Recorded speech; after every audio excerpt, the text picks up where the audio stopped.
You just have to push harder. Push harder. Huwag kayo titigil. And always remember, pagka you are facing adversity, hindi kayo nag-iisa. Ako si Mayor Sebastian Duterte ng Davao City. Kasama niyo. Mayor Sebastian Baste Duterte!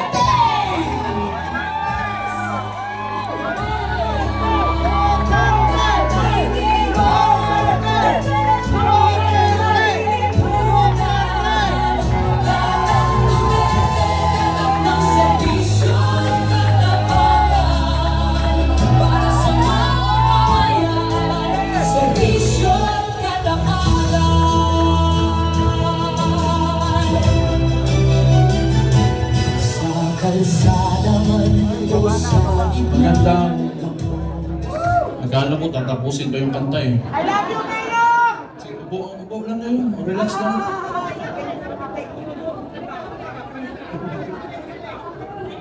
Magandang hapon sa inyong lahat. Former Speaker Davao Alvarez, Senator Bongo, Senator Padilla,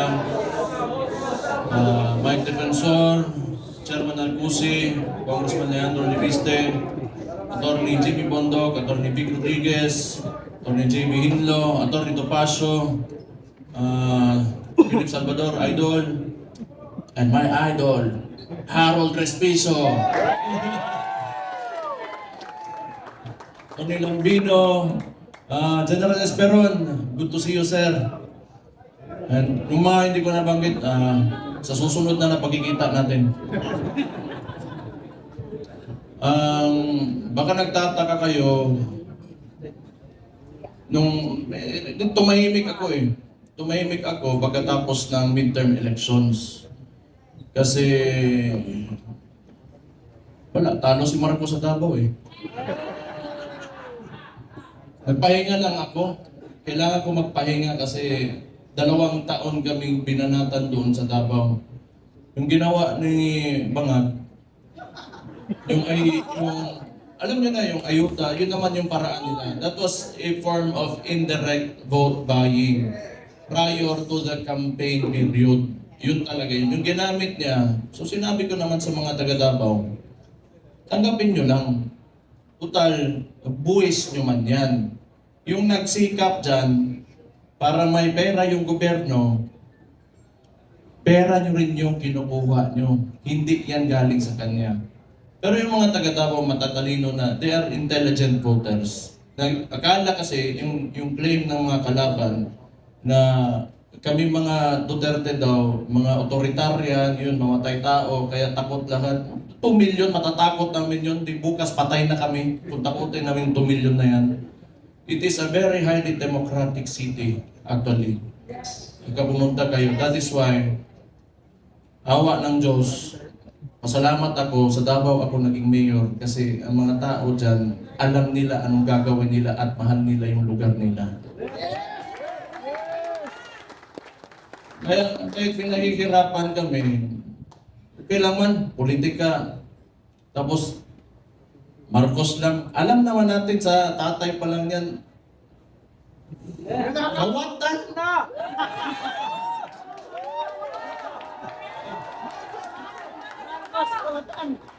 Hindi, kasi ganito yon.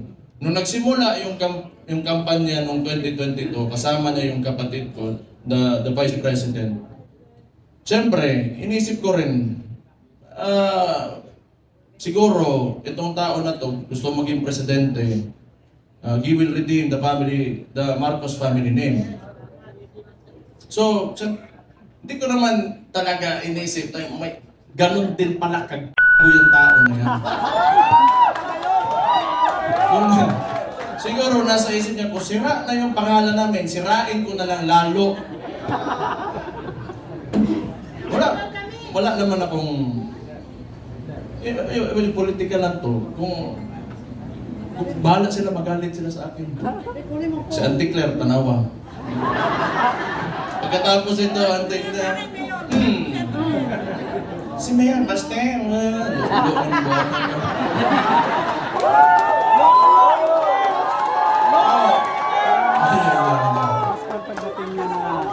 Nagpahinga lang ako. Kasi before the midterm elections, kami doon sa Davao, lagi kami nagmo-mobilize. Kasi nung sinimulan nila yung People's Initiative, papipirmahan nila yung mga papel. Siguro, I do not know. Pero definitely, sa ugali ng mga nangyan, wag na natin yung buong administrasyon niya. Kasi siya naman yung nasa taas ng chain of command, yung presidente. Definitely, ang suspicion namin, it was for term extension. At that early, 1 year or 2 years pa lang, hindi pa nagdadalawang taon yung termino niya, may pa-people's initiative. Parang plebiscite yan noon na nag-gather lang ng mga tao, pinataas yung kamay, o sige, maging diktador na tayo, maging authoritarian regime tayo for 27 years. So that was the attempt of this guy, bangag nga na Dias Malacanang karon. Kita niyo yung nasa UN siya, nasipon.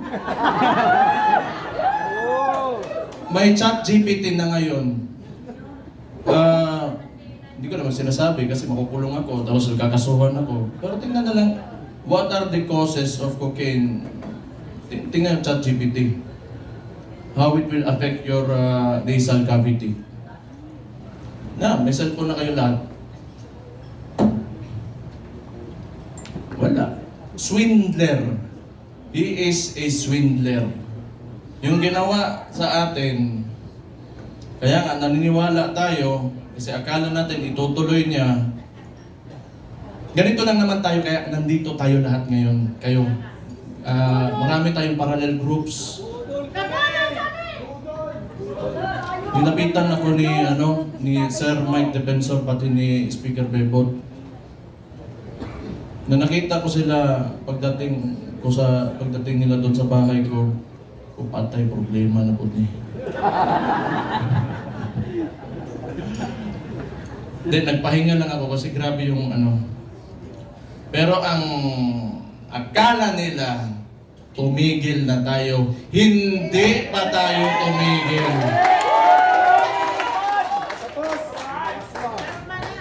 Anong gusto nila? Lalabasin lahat ng ginawa nila.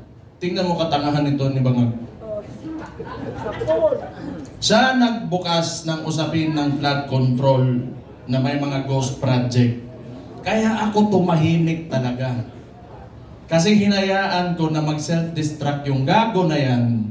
Kasi alam kong sasabog sa mukha niya yan. Because, unang-una sa lahat, pag ikaw eksekutibo, you cannot point at someone else for the mistakes of your administration.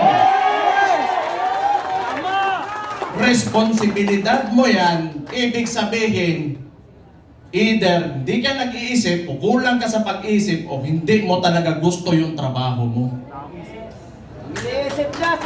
Kita mo ngayon, nag-backfire sa kanya, and they attempted to, lagi nilang ililiko. Doon pinakita naman namin lahat. Sa Davao, walang ghost project, may resibo kami lahat doon.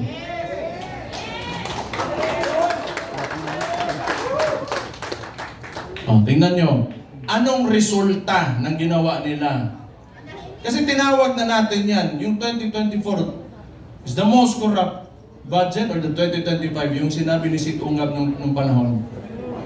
Hindi, lahat yan kasi sayo ng opo eh. The most corrupt.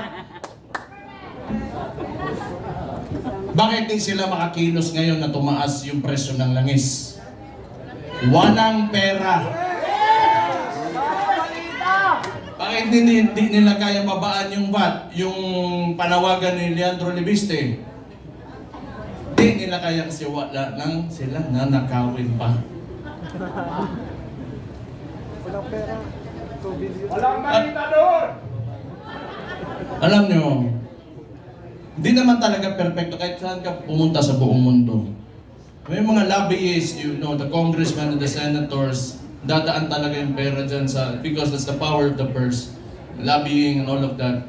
Pero this kind, the estimated loss to corruption, umaabot na sa trillion. It doesn't make sense anymore. Saan mo pa gagastusin yung pera niyan kung nasa bulsa mo yan? For what? Magkano ba gusto mong yung kanin mo, gusto mo tag 200 pesos per kilo? Gusto mo yung pinakamasarap na pagkain, pinakamasarap na steak? Ano ba gusto mo sa buhay mo? Yan mga yan, mayayaman na yan. Hindi pa sila nakukontento. Hindi na lang maawa pa. Kita nyo yung mga matatanda na mamalingke sa umaga, magdadala ng bayong, tapos pahihirapan mo pa, ngayon tumataas presyo ng lahat. Hindi siya nakatingin sa pangkaraniwang Pilipino, ano ang buhay ng Pilipino. Tapos itong na to, patay ng buwan eh. Kaya gusto ko kanya, pag-inita nila ako. Para ano naman, nagpahinga lang ako. Balik na naman tayo, patay na naman sila sa atin. Duterte! Duterte! Duterte! Duterte! Duterte! Ito pang maganda. Ito pang maganda. Tayo, mga parallel groups, ilan? Pila to ka buok?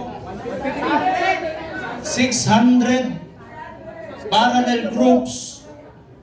Anong sinabi ng Vice Presidente? Siya ay tatakbong presidente, kumilos na tayong lahat! Duterte! Duterte! Duterte! Duterte! Ang gusto ng... Ito ano ko lang, tingin ko lang naman ito kasi hindi ko rin naman talaga mahulaan kung ano nasa isip ng kapatid ko. Tayo, tama yung sinabi ni Rob Frances kanina, may galit tayo. Galit na, lahat tayo galit dito. Kaya nga tayo nagtipon-tipon kasi gusto natin na may pagbabago na nangyari. Kasi yung pagbabago na yun, kinuha ni Bongbong Marcos, nandun na sana tayo. Balik lang tayo kung ano yung plataforma. So ha? Noong 2016, si former President, si Rudy Duterte, yung tatay ko, sa survey, 7%, 15, 18. Ano plataforma niya? Dalawa lang. Very simple. But it reflected the sentiments of the people. Yung masa. Drugs and corruption. Anong binalik ni BBM ngayon? Drugs and corruption! Grabe. Sabi ng kapatid niya, hindi ako yun ha. O safe na ba ako, attorney? Sabi ng kapatid niya eh, hindi ako nasabi nun eh, di ba? Na-addict daw yung kapatid ang... Maulagin na ba?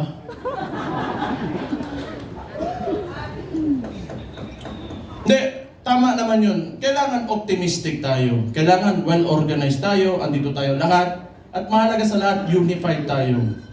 Yung may mga differences tayo kasi lahat tayo mayayabang eh. May mga ugali yung mga DDS eh. Diba? Oh. Kalimutan muna natin yun. Ang tanawa, ang bugiro yung mga buwan.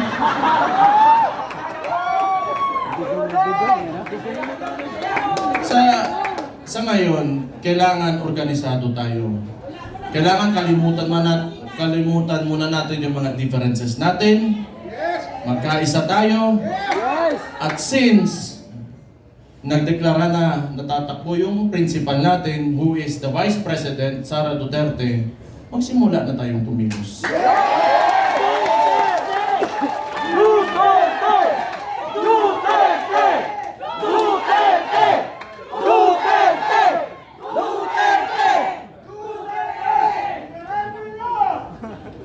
Una, hindi atin ang mainstream media. Yan ang pinakamalaking, pero wala naman din maniwala na sa kanila ngayon. Actually, if you are biased towards biased ka towards the article or the headline, you will support that headline. Eh, yung ano lang, traditionally, sanay kasi yung Pilipino na, or yung, not really the Filipinos only, but the entire world, that they look up to the mainstream media kasi yun yung historically, yun talaga yung ginagamit na source of information. But we all know na it can be manipulated, and it is now it is very well manipulated by no, I do not blame them. May iba na talaga na talagang rabid na anti-Duterte na mga tulad ng Rappler. Pero yung iba kasi talaga, wala yan. Matatakot talaga yan sa gobyerno. Kasi yung gobyerno, yung negosyo mo, lalapitan ka lang yan. Lalapitan ka lang ng BIR, ng ipapasarado ka, takutin ka. I know this because a lot of individuals in Davao, businessmen, were even afraid to come near me. Kasi pag manalaman ng administrasyon na yan, ni Bangag, ika-cut off, pahihirapan, gamitin yun. The bureaucracies of government have been weaponized by this administration. So intindihin na natin yun. Intindihin na natin yun. What we can do is, we go back to the roots. We campaign for our candidate. Wala rin naman tayo, kasi hindi rin naman tayo papansinin ng mga mainstream media because, lahat masang Pilipino man tayo. So we do what we do best. 2016, anong ginawa nyo? Walang campaign materials na mabibigay yung tatay ko. Anong ginawa nyo? Kayo gumawa sa sako.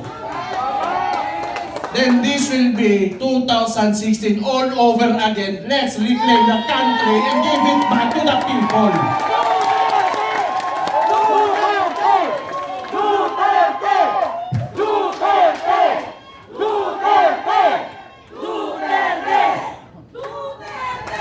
I just want to mention yung binanggit yung idol ko rin si Robin Hood Padilla kanina na totoo naman yung mga oligarko na yan.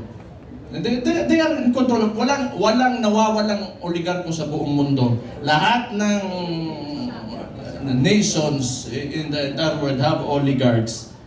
Ito lang naman talaga. Kontrolado ba ng mga oligarko yung namumuno ng bansa? Yun ang mahirap. Ang kailangan natin, they have to be separate so that yung leader of that country can protect the people from exploitation of these oligarchs.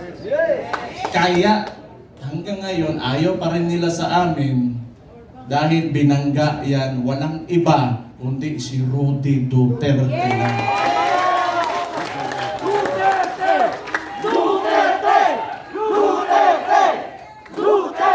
So siguro naman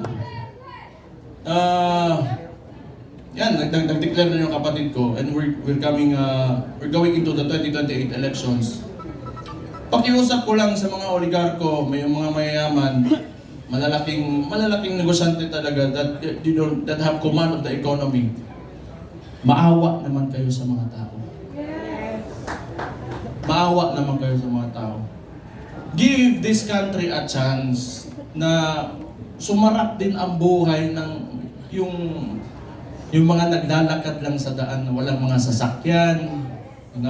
Yung sinabi ko kanina, it really breaks my heart. Yung living conditions ng tao ngayon. Sometimes, it makes life harder to live seeing this. Sa totoo lang. I am guilty because I have may bahay ako, sementado, nasa loob ng subdivision. It makes me feel so bad that the other Filipinos, my countrymen, have to suffer.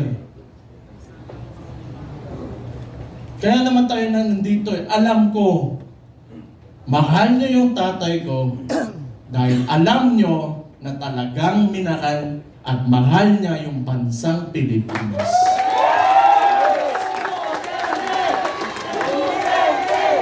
Duterte!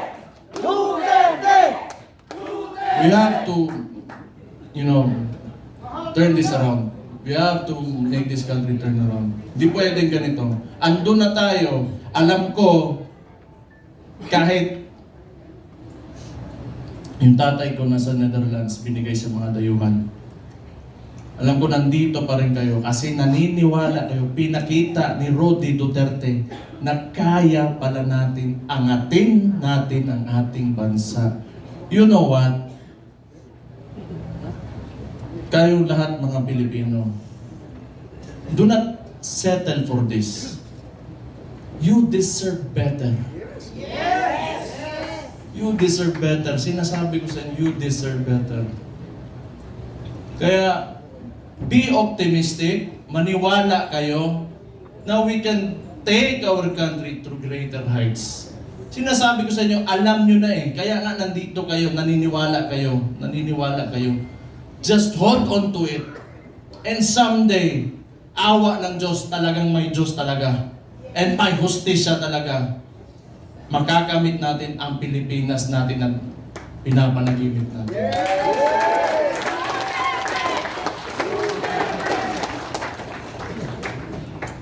Isa, lahat ng politiko, kailangan bitawan natin yung mga pansarili nating gusto. We have to be selfless public servants. Unang-una yan sa lahat kung gusto natin talaga umangat itong bansa natin. Sabihin na natin, may nakawan nangyari, bigayan ng pera, whatever. Kasi that should be enough. Nagkaroon na kayo ng presidente that tolerated it. So what's next? Dadagdagan nyo pa? Nagpasarap na kayo ng sobra-sobra, gusto nyo pa? Kung swerte na kayo sa buhay, it's time you give back to the people. Yes! Huwag nyo pahirapan yung mga tao. Tama na yan. Okay na yan. Siguro yung mga anak nyo, maka-aral sa abroad, you can eat, in a very nice restaurants. Tama na yan. That's okay. Isang ulo lang naman ang kailangan namin. Ang ulo ni Bongbong Marcos!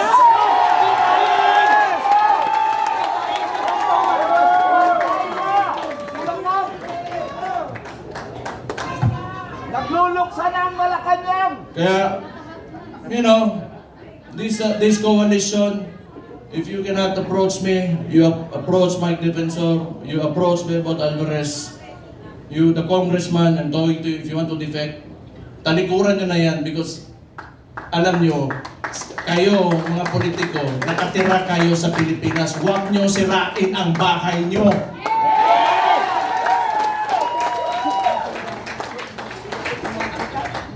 Tanawa na suko na po ko.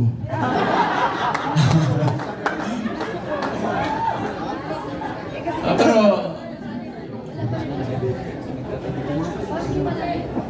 tama yun kasi si Martin wala naman. Si Bongbong na ang sunod. Tama yun. Si Martin yung talagang mautak na marunong magmaniobra ng Congress eh. Ngayon, baka si Charis.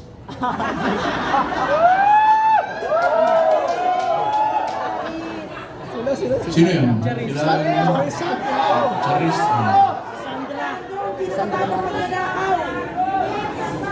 Kasi rinig ko, chismis lang to ha. Chismis, wala akong sinasabi. Puppet speaker lang yan yung speaker ngayon. Hindi ko lang alam sino yan, Charis. Basta narinig ko, Charis daw. Ay.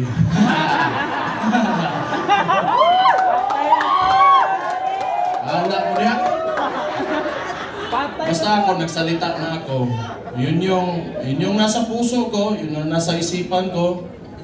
Kung maniwala kayo, okay. Hindi kayo maniwala, okay lang din. Kung hindi ko maniwala tayo dito lahat, nabangag talaga yung sa taas. Alam nyo na anong gawin nyo. Ilagay natin ang Vice Presidente sa 2028 na Pangulo natin. Ano lang, may mga nananawagan na gusto natin ng radical, yung revolutionary movement. Gusto nyo? Sumama kayo kay Leandro Libiste. Punta kayo doon. Hindi, kilala ko yan noon pa. Kilala ko si Leandro. Pumunta yan ng Davao, nagbigay yan ng mga solar panel sa isang indigenous community doon sa Davao City. Matagal na. So, may ano yan sa CSR na ginawa doon. Kaya mabait yan na bata. Mas matanda ako ng konti eh. Mabait yan si Kong. Mabait yan. Kaya yan naging ganon. Kasi alam mo yung mga mababait na tao, pag ginalit mo, patay ka talaga. Mag-iingat kayo. Ayan pa, may isang Raulo si Atty. Harold Respiso. Sabi ko nga eh, kung nakita ko tong gago na ito, sabi ko, puta, hindi na pala ko, ala ko ang si Raulo dito, may kasama na ako. Wala yung isang Raulo din, si Kiko Barzaga. Pero pag I want to talk to the younger people in the cameras. Subaybayan niyo yung mga bata na yan, yung mga tao na yan. They are the future of Philippine politics. Sino ba namang si Raulo na lalaban ng administrasyon, magiging oposisyon, lalo ng ganito kaabusado? You know, what seemed to me yung ginawa nila sa tatay ko was a state kidnapping. Yung mga bata na yan, di natatakot yan. We need people like them. We need people like them. Yung iba naman, diplomatic, parang si Senator Bongo. Okay yun. Hindi pwede lagi tayong galit lahat. Diba? Dapat may mabait din sa atin.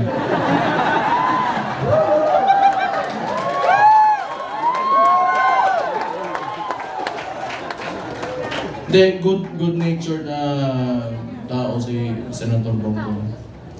So, ano pa ba? Kumain na kayo? Ha? Gutom na, gutom! So ano, sige. So yung coalition natin, ang tawag ito, United Front. So ibig sabihin nun, from the word united, nagkakaisa tayo. Okay? So, kung kaya nyo palawakin, yung mga miyembro nyo, magpalawak tayo. Tapos yung mga sinasabi ng mainstream media, i-correct natin. Kasi binabalik nila lagi yung confidential funds ni VP Sara, and yet, sasabihin ko ulit, yung estimated loss to corruption in the Philippines right now, umaabot na sa trilyon. Trilyon against the 125 million na nakihirapan nga silang patunayan. Can you see how absurd that is? So, yung messaging lang, kasi wala sa atin yung mainstream media eh. You try to talk, i-correct nyo. Huwag muna kayong magalit. Be on a level na gusto nyo lang iparating yung opinion nyo at tingin nyo sa kung sino man makakausap nyo. So mga panya lang tayo, malinis. Wag na natin gayahin yung mga putang ina, grabe kahugaw. Dumi talaga ng politika. Ako kasi okay lang ako, wala ko nang pakialam sa sarili ko. Wala talagang pakialam kung ano sabihin mo. Basta ako, ginagawa ko na yung trabaho ko. Pag yung araw na tumakbo ako dyan, tapos di ako nanalo, ibig sabihin tapos na ako. Pero wag nyo, I've been experiencing this ever since I went into politics. No. Ever since Rudy Duterte became the president, the world is a nasty place. It's really nasty. So, tingin ko tama naman yung sinabi ng Vice Presidente. Magkampanya lang tayo, maayos. Kung ano man yung mga plataforma niya, pinakita niya na mga nagawa niya, yun ang sasabihin natin. Huwag na tayong pumatol, tama yun, huwag na tayong pumatol kasi ayaw ko rin. Ako na lang, gusto ko kansawa na yung ng Claire. Anti-Claire. Masuko, magagalit na naman yan eh, alam ko yun. Sasagot na naman yan. Warm?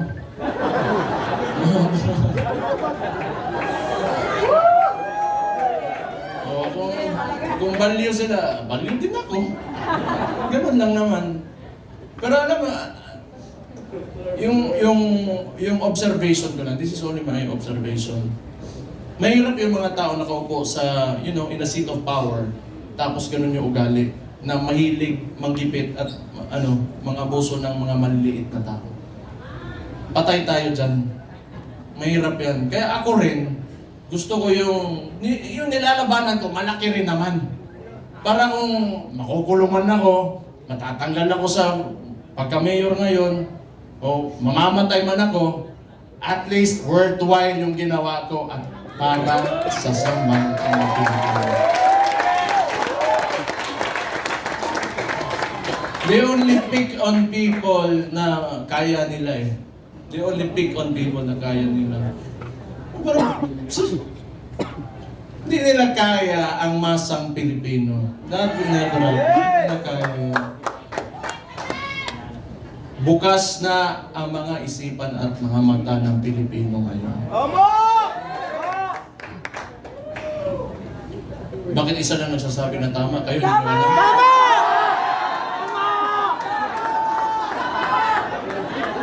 Energy level 10 nga daw eh, not following instructions.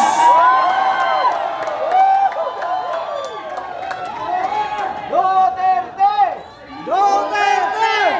Duterte! Duterte! Duterte! Duterte! Kayo, nilalagay nyo talaga ko sa alanganin mo. Okay lang. Okay ra na. Alam niyo, yung tumakbo, yung tatakbo na yung tatay ko. Lahat kami magkakapatid, hindi talaga pumayag. Kaya isa ring value yun. Kasi alam ko talaga, pagka nahamon yun, ibibigay niya talaga buhay niya para sa inyo. Yes! Yes! Yan ang Pangulo. Kaya hindi kami pumayag. Pero siguro, tingin ko lang, hindi ko naman pwedeng hulaan yung na sa isip niya, mahal niya talaga kayo at yung bayan niya. Yes! Duterte! Kaya ngayon, pagka pumupunta ako ng Netherlands doon sa detention unit, kinakausap ko, can never imagine someone would, like an actual individual in front of me that would actually give away his freedom and his life for his country. Kahit tatay ko siya, I am so amazed. And I am very, honored that he is my father.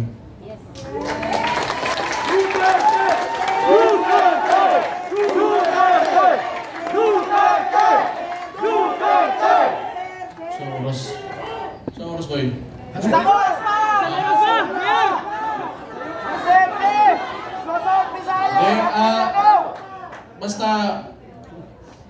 kung may problema, we have to communicate with each other. Okay? Let's just be friends, lahat tayo. Huwag tayo mag-away-away. Andito ang PDP, andito ang Reform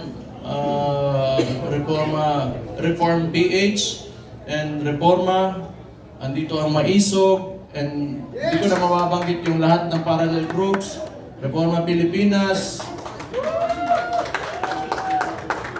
Magkaisa tayong lahat. It's time to move. Move with positivity and optimism. let go of yourselves, give your all for the country. Lahat ng gagawin natin, hindi para sa atin, kundi para sa bayan natin. Let's make this happen. 2 taon, 2028 na. Kaya natin to.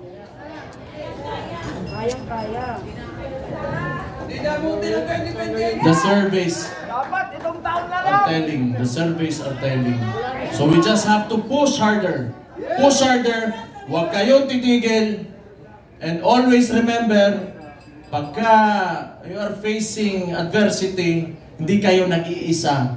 Ako si Mayor Sebastian Duterte ng Davao City, kasama niyo. Magandang hapon sa inyo lahat. Mabuhay kayo. Alawak pa! Mabuhay ang Pilipinas! Mabuhay si Vice President Inday Sara Duterte! Maraming salamat and God bless you all. Alright, thank you so much, Mayor Baste Duterte. Maraming And Mayor, may we request you to please take the middle seat? Grabe, the weight of his words.